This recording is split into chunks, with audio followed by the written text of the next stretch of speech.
നെയ്യില്ല കാക്കിക്കുട്ടി, ഇതേ കരളാണുള്ളത്.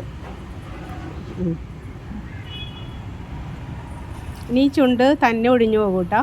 ഒരുപാട് നീണ്ട് ഇത് വളഞ്ഞു വന്നേക്കണ കണ്ട കണ്ട, മേലത്തെ ചുണ്ട് വളഞ്ഞ് വളഞ്ഞ്. എന്താ പറയണേ? ആരോടും പറയണ്ടേ? കാക്കയുടെ ദുഃഖം ആരോടും പറയണ്ടേ?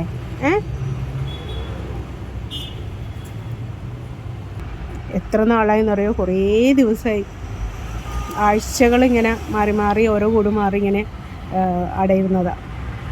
3 തവണയും ഫ്ലോപ്പായി. ചൂട് കൂടിയിട്ടായിരിക്കും മുട്ട വിരിഞ്ഞായിരുന്നത്.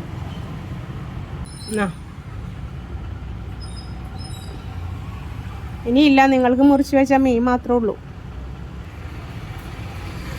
കാക്കൂസേ, ഇതേ അവൾ മീൻ കഴിച്ചില്ല, നീ കഴിച്ചോ.